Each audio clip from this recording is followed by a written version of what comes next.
नमस्कार, मैं हूं आपके साथ अनुष्का राय और आप देख रहे हैं खबर का सच। भारत रत्न पंडित मदन मोहन मालवीय का जन्म 25 दिसंबर 1861 को इलाहाबाद में हुआ था। वे भारत के पहले और अंतिम व्यक्ति थे जिन्हें महामना की सम्मानजनक उपाधि से विभूषित किया गया। मालवीय नगर विधानसभा क्षेत्र के मदन मोहन मालवीय पार्क में भारत रत्न पंडित मदन मोहन मालवीय की 162वीं जयंती मनाई गई।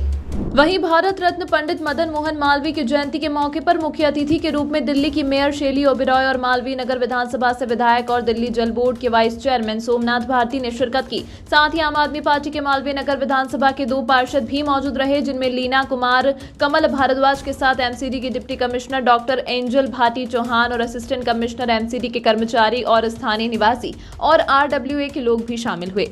वहीं इस कार्यक्रम की शुरुआत में दिल्ली की मेयर डॉक्टर शैली ओबेरॉय और विधायक सोमनाथ भारती और दोनों पार्षदों ने पंडित मदन मोहन मालवीय की तस्वीर पर माल्यार्पण फूल अर्पित कर उन्हें नमन किया। मीडिया से बात करते हुए दिल्ली की मेयर डॉक्टर शैली ओबेरॉय ने कहा कि आज भारत रत्न पंडित मदन मोहन मालवीय की जयंती पर मैं उन्हें नमन करती हूँ। देश के लिए जो पंडित जी ने किया है, उनके योगदान को देश कभी नहीं भूल पाएगा। उन्होंने हमारे देश के लिए इतने अच्छे कार्य किए हैं जिन्हें गिना पाना भी काफी मुश्किल होगा, चाहे वह शिक्षा की बात हो या फिर समाज के सभी वर्गों के लोगों को कैसे एक साथ जोड़कर देश का विकास किया जाए। सबसे ज्यादा पंडित मदन मोहन मालवीय जी ने शिक्षा पर जोर दिया था। आज हमारी आम आदमी पार्टी की सरकार भी शिक्षा पर जोर देती है। मुख्यमंत्री केजरीवाल ने शिक्षा और स्वास्थ्य पर दिल्ली में जो काम किया है, उसकी सराहना पूरी दिल्ली के लोग करते हैं। मालवीय नगर से विधायक सोमनाथ भारती ने बताया कि वह बड़े ही खुशनसीब हैं कि भारत में पंडित मदन मोहन मालवीय की जयंती मना रहे हैं। उन्होंने बताया कि पंडित मदन मोहन मालवीय ने पत्रकारिता, वकालत, समाज सुधार, मातृभाषा तथा भारत माता की सेवा में अपना जीवन समर्पित किया। मालवीय जी ने राष्ट्र की सेवा के साथ ही नवयुवकों के चरित्र निर्माण के लिए और भारतीय संस्कृति की जीवंतता को अक्षुण्ण बनाए रखने के लिए काफी हिंदू विश्वविद्यालय की स्थापना की।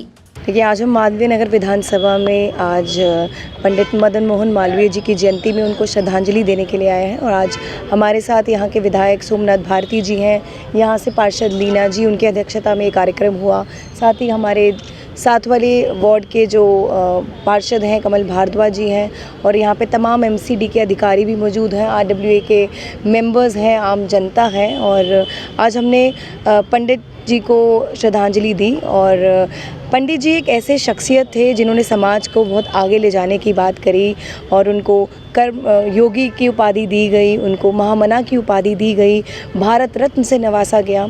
और सबसे बड़ी बात है, उन्होंने शिक्षा की बात करी। और आम आदमी पार्टी हो और साथ ही माननीय मुख्यमंत्री अरविंद केजरीवाल जी हैं, हम लोगों ने भी शिक्षा को ही ज़्यादा प्राथमिकता दी और दिल्ली सरकार के स्कूलों को हमने सुधारा। और अब नगर निगम की बारी है। नगर निगम में भी हमारे 1500 से ज़्यादा स्कूल हैं जो 1 से लेकर 5वीं तक की शिक्षा देते हैं। और आने वाले समय में हम लोग शिक्षा पर काम करते हुए एमसीडी के स्कूलों का भी स्तर बढ़ाने वाले हैं। और क्योंकि हम लोगों का मानना है, आम आदमी पार्टी का मानना है, माननीय मुख्यमंत्री अरविंद केजरीवाल जी का मानना है, शिक्षा ही ऐसा माध्यम है जो पूरे देश को आगे ले जा सकता है। हमें अपने आने वाले फ्यूचर जनरेशन के ऊपर काम करने की ज़रूरत है।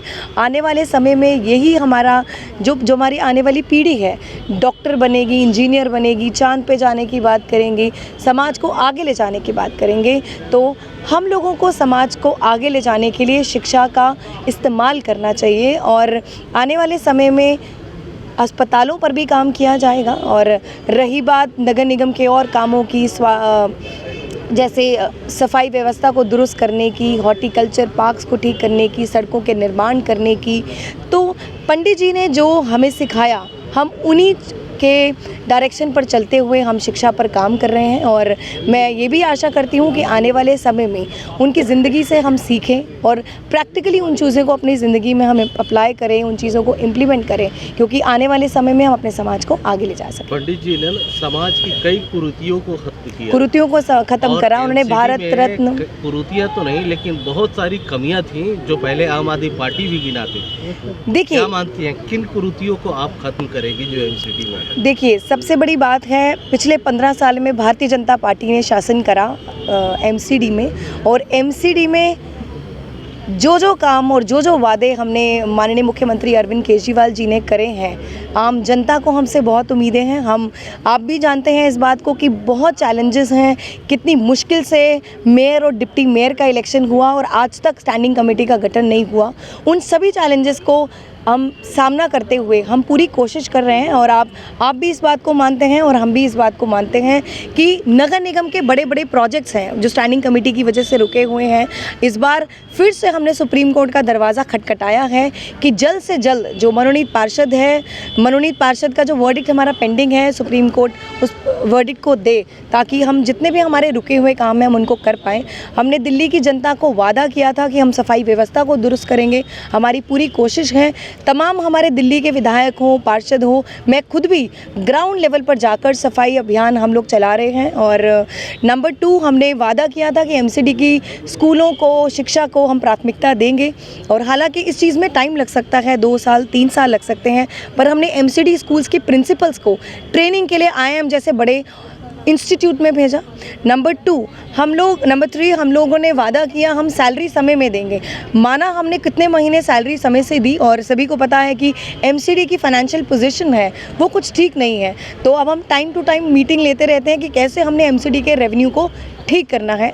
तो हम हर वो वादा पूरा करने की कोशिश कर रहे हैं जो हमने वादे दिल्ली की जनता से करे, जो वादे हमने कर्मचारियों से करे, जो वादे हमने व्यापारियों से करे। और जैसे आपको मालूम है व्यापारियों को भी पिछले 6 सालों से उनकी दुकानें सील थी और अब माननीय सुप्रीम कोर्ट के द्वारा गठित की गई जुडिशल कमेटी ने एक आदेश दिया है कि जल्द से जल्द उन दुकानों को डीसील कर दिया जाए। और हमने एक स्पेशल हाउस शनिवार को छुट्टी वाले दिन हमने स्पेशल हाउस इसी मुद्दे पर चर्चा करने के लिए बुलाया। और शोर शराबा हंगामा भारतीय जनता पार्टी के पार्षदों ने इस बार भी पूरा रकस क्रिएट किया और कभी भी किसी मुद्दे पर हेल्दी डिस्कशन नहीं करने दिया। उसी शोर शराबे में हमने एक प्रस्ताव पास किया और उस प्रस्ताव में हमने अधिकारियों को, जितने भी हमारे एमसीडी के कमिश्नर हैं या अधिकारी हैं, उनको निर्देश दिए कि जल्द से जल्द उन दुकानों को डीसील कर दिया जाए। तो वो हर राहत हम देने की कोशिश कर रहे हैं, मुश्किलों का सामना करने का, जो वादे हमने दिल्ली की जनता को किए हैं। बहुत बहुत धन्यवाद। देखिए, 2 मुख्य बातें जो पंडित जी की ज़िंदगी से हम सबको सीखना चाहिए, खास करके उन साथियों को जो सरकार में हैं। मूल उनका जोर था शिक्षा पे कि सबको शिक्षित करो। शिक्षा हर समस्या का समाधान है। यही बात केजरीवाल जी ने कही कि शिक्षा हर समस्या का समाधान है। स्कूल ठीक करो। कौन से स्कूल? सरकारी स्कूल ठीक करो, क्योंकि असली भारत सरकारी स्कूल में जाता है। प्राइवेट स्कूल सबके बस की बात नहीं है, इतने हाई फीस होते हैं। इसलिए आज मैं गौरवान्वित महसूस करता हूँ कि केजरीवाल जी का ये कदम पंडित जी के उस सपने को पूरा करता है। मतलब ये माने कि आज पंडित जी जहाँ कहीं भी उनकी आत्मा हो, अगर इस बात को सुन रहे हों कि जी 2.5 लाख लोग प्राइवेट छोड़ कर सरकारी में आ गए, ये अपने आप में बहुत बड़ी बात है। ये इतिहास है, इतिहास रच दिया केजरीवाल जी ने। दूसरी बात जो पंडित जी ने उस वक़्त भी कही, खुद पंडित थे, उस वक़्त बात हुई कि जी मुसलमानों के लिए अलग बनाया जाए वोटिंग का व्यवस्था। पंडित जी ने विरोध किया इसका, खुल के विरोध किया इसका, और कहा कि नहीं, वो भारतीय हैं, वो हमारे साथ के हैं, हम साथ रहेंगे। एनी बेसेंट ने, जो क्रिश्चियन थी, उन्होंने हिंदू महाविश्वविद्यालय की प्रस्तावना में साथ दिया पंडित जी का। तो अब सोचिए किस प्रकार के क्रिश्चियन, मुसलमान और हिंदू तीनों मिलकर के ऐसी व्यवस्था का निर्माण करने का प्रयत्न किया। आज उस बात से सीखने की ज़रूरत है हिंदुस्तान को। जिस प्रकार से धर्म का इस्तेमाल किया जा रहा है जनता को तोड़ने के लिए, भारत को तोड़ने के लिए, आज पंडित जी के उपदेश को, उनके जीवन को आगे रख करके हम सबको देखना है कि हिंदुस्तान में सब रहेंगे, हिंदू भी रहेंगे, मुसलमान भी रहेंगे, ईसाई भी रहेंगे, सिख भी यहीं रहेंगे। हर हिंदुस्तानी का देश है।